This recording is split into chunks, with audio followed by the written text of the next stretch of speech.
ছোটবেলার ভালোবাসা ছোটবেলাতেই হারিয়ে যায়। দেখা গেছে অনেক সুন্দর বন্ধুত্ব নষ্ট হওয়ার পেছনেও কোনো এক মেয়ে দায়ী।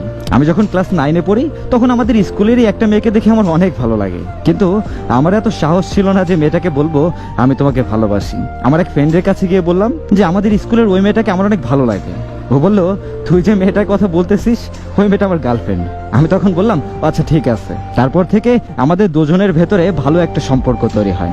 ধীরে ধীরে আমরা দুজন বেস্ট ফ্রেন্ড হয়ে উঠি। আর আমি ওই মেয়েটাকে আর ভালোবাসার নজরে দেখি নাই। তো কয়েক মাস যাওয়ার পর ওই মেয়েটা আমার বেস্ট ফ্রেন্ড হয়ে যায়। হঠাৎ করে আমার বন্ধুর সাথে ওই মেয়েটার ব্রেকআপ হয়ে যায়। তখন আমি দুজনের সাথে কথা বলে আবার তাদের রিলেশনটা ঠিক করে দিই। তারপর 5-6 মাস পরে তাদের আবার একটা ঝামেলা হয়, তাদের আবার ব্রেকআপ হয়ে যায়। তখন আমি আমার বন্ধুকে বলি এবারের মতো মেয়েটাকে মাফ করে দে, রিলেশন কর। তখন ওই মেয়েটাকে যে বলি প্লিজ আরেকবারের মতো তোমরা রিলেশনটা করো। তারপর রিলেশনটা আবার কন্টিনিউ হয়, এভাবেই ভালোই চলতেছিল। তার কয়েক মাস পর তাদের আবার ব্রেকআপ হয়। তখন আমি আর চেষ্টা করি নাই তাদের মিল করানোর। ঠিক তাদের ব্রেকআপের 4 মাস হয়ে যায়, তার মধ্যে আমার বন্ধুর গার্লফ্রেন্ড আমাকে প্রপোজাল পাঠায়, কিন্তু আমি অ্যাকসেপ্ট করিনি, কারণ এতে আমার বন্ধুত্বটা নষ্ট হয়ে যাবে। আর আমরা দুই বন্ধু এতই ভালো বন্ধু ছিলাম যে অন্য ছেলেরা আমাদের বন্ধুত্ব দেখলে জ্বলতো। ঠিক তারাই আমাদের বন্ধুত্বটা নষ্ট করলো। তারা আমার বন্ধুর কাছে যে বললো তোর বেস্ট ফ্রেন্ড তোর গার্লফ্রেন্ডের সাথে প্রেম করতেছে। এই কথা শোনার পর ও আমাকে মেসেঞ্জারে এসে অনেক গালিগালাজ করে আর ব্লক করে দেয়। ওই দিন আমার কথা শোনার চেষ্টাই করে নাই, শুধু মেসেঞ্জার থেকে ব্লকই করেনি, আমি যেখানে কোচিং করতাম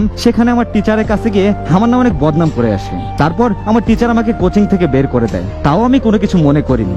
আমার বন্ধু আমাকে মারার প্ল্যান করতেছিল, সেটা জানার পর আমার অনেক খারাপ লাগে, অনেক কষ্ট পাই। তারপর আমি তখন ওই মেয়েটাকে গিয়ে প্রপোজ করি, আর মেয়েটা আমাকে অ্যাকসেপ্ট করে নেয়। আর এভাবে আমাদের বন্ধুত্বটা নষ্ট হয়ে গেল। গল্পটা শেয়ার করার উদ্দেশ্যটা হচ্ছে আমাদের মাঝে অনেকই টিনেজার ভাই বোন আছে যারা এই বয়সে না বুঝে অনেক ভুল ডিসিশন নেয়, যার ফলে তাদের জীবনের শুরুতেই অনেক বড় বাধা চলে আসে।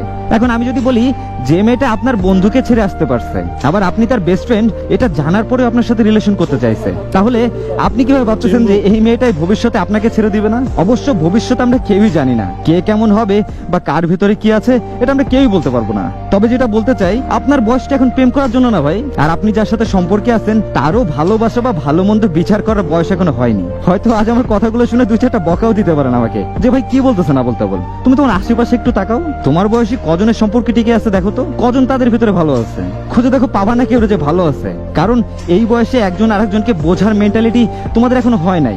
আমি যে এই কথাগুলো বলতেছি এখন শুনে অনেক রাগ লাগবে তোমার। ভাই বুঝলো না আমাদের ভালোবাসা কি। তোমার যদি আপন বড় ভাই থাকতো আর সে যদি আমার বয়সের হতো বা আমার থেকে বয়সে বড়, তাহলে সেও ঠিক তোমাকে এই কথাগুলোই বলতো। আমাদের মতো যখন তোমার বয়স হবে তখন এটা ভেবে তুমি হাসবা যে তুমি কতই না বোকামি করছো। তখন দুনিয়া এতটা সহজ না আমার ভাই। একটা বছর যোগাযোগ বন্ধ করে রাখো, এই ভালোবাসা কোথায় হারিয়ে যাবে তুমি নিজেও জানবা না। তোমার প্রিয় মানুষটা তোমার থেকে ভালো ছেলে পেলে তোমার থাকবে না, তাই নিজেকে আগে প্রতিষ্ঠিত বানাও। এই বয়সে প্রেম করে সময় নষ্ট না করে পড়ালেখায় মনোযোগ দাও। তুমি সফল হতে পারলে তোমার পাশে সবাই থাকতে চাইবে, তা না হলে সব থেকে প্রিয় মানুষটাও তোমাকে রেখে চলে যাবে। এইটাই নিয়ম ভাই। আর ছোটবেলার বন্ধুত্বগুলো অনেক সুন্দর হয়, আর জীবনের অনেকটা সময় অবধি এই বন্ধুত্বগুলো বেঁচে থাকে।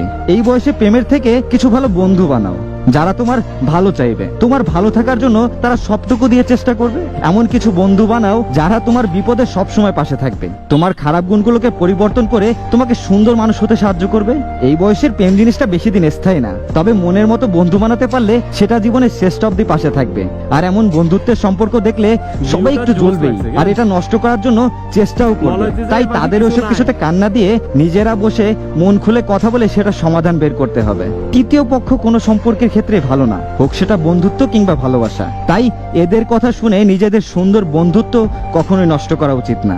ধন্যবাদ সবাইকে।